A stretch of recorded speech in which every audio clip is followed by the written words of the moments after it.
তো এখন আমরা বসে আছি বাসে। তো একটা জায়গায় যাচ্ছি। কোথায় যাচ্ছি বলছি, মামা পেছন থেকে টাটা করছে। তো আমরা প্রথমেই বলে রাখি আমরা কন্যাযাত্রীর লোক। তো আমরা এখন যাচ্ছি ঝাড়খণ্ড। তো বাসে ঝাড়খণ্ড যাব না, যাব ট্রেনে। তো এখন আমাদের ট্রেন আছে হাওড়া থেকে। তো হাওড়া থেকে 10:40 কি 10:20 যে ট্রেনটা সেটাই আমরা ধরবো। তো এখন বাস প্রচণ্ড পরিমাণে রানিংয়ে চলছে, কারণ ট্রেনটা আমাদের ধরতে হবে। তো বাইরে থেকে যেটুকু ভিউ তোমাদেরকে দেখাতে পারলাম দেখালাম। তো এখন হাওড়া ঢুকে গেছি। তো হাওড়া ডিজিটালের সামনে আমাদের বাস এখন রয়েছে। তো এখান থেকে মানে একটা সিগন্যাল পড়েছিল, তো সেই জন্য আমরা দাঁড়িয়েছিলাম।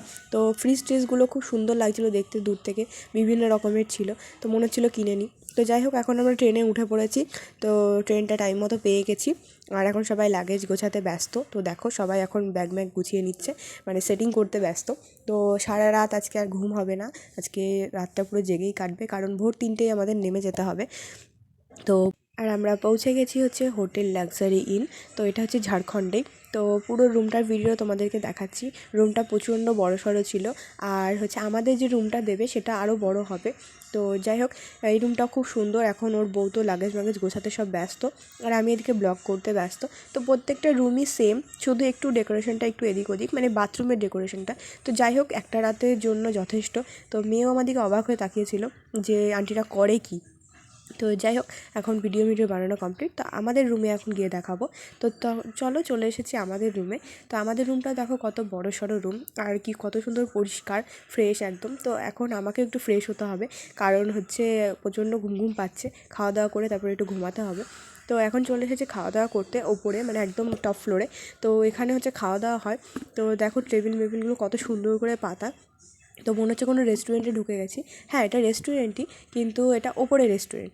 তো এখন যেহেতু আমরা বুক করেছি হোটেলটাকে, তো এখন ওর জন্য অন্য কোনো আদার্স লোকজন নেই। তো এখন আমরা খাওয়া দাওয়া করতে বসেছি আলুর পরোটা আর চানা দিয়ে। সকালটা শুরু হলো। তো খুব সুন্দর ছিল খাবারটা খেয়ে মানে খুব শান্তি হলো, কারণ কালকে রাতে ট্রেনের মধ্যে কিছুই খাওয়া হয়েছিল না, খুব খিদেও পেয়েছিল। তারপরে খাওয়া দাওয়া কমপ্লিট করে চলে এসেছিলাম ছাদে। তো ছাদে মেয়েকে নিয়ে একটু ঘুরছিলাম, আর বৃষ্টি পড়ছিল ঝিরিঝিরি, বেশ খুব সুন্দর একটা আবহাওয়া। আর ও নিচে গাড়িগুলো দেখে এরকম মজা পাচ্ছিল। তো এখন আমরা বেরোলাম মিষ্টিদের বাড়ি যাওয়ার জন্য। তো চলো, এখন ওর বাড়িটা তো আগে দেখতে হবে। তো সেই জন্য আমরা এখন টোটোতে উঠে পড়েছি। সবাই মিলে এখন যাবো মিষ্টিদের বাড়ি। তো মিষ্টিদের বাড়িটা বেশি দূরে না, লজের থেকে কাছেই। তো ওই দেখো দূরে যে সাদা বাড়িটা, ওটা মিষ্টিদের বাড়ি। তো টোটোকে আমরা এখন ছেড়ে দিলাম, দিয়ে আমরা এখন যাবো মিষ্টিদের বাড়ি। তো চলো, ওই যে সামনে। আর এরা দেখো দুইজনই সেম কালারের সোয়েটার পরেছে, মানে আমার বর আর আমার মামা। তো দুজনে সেম পরেছে জন্য বোঝাই যাচ্ছে না যে কে কোনটা। আমি পেছন থেকে করে বুঝে পাচ্ছি না, শুধু এইটুকু ফলো রাখছি যে আমার বর লম্বা আর আমার মামা বেটে। মানে দুজনকেই একদম সেম সোয়েটার, মানে যমজ ভাইয়ের মতো পড়েছে। দেখতেই পাচ্ছ আমার পেছনে, এই সামনেরটা আমার মামা, পেছনেরটা তো আমার বর, তোমরা জানোই। তো ওদের দুজনকে দেখে সবাই হাসছিল, যে বলছে মনে হচ্ছে যমজ ভাই দুইজন। তো ওরা কিন্তু দুইজন বন্ধু, ঠিক আছে, মানে আমার মামা আর আমার বর দুই বন্ধু। এখন মানে ভাগ্যচক্রে এখন হয়ে গেছে আমার বর আমার মামার জামাই।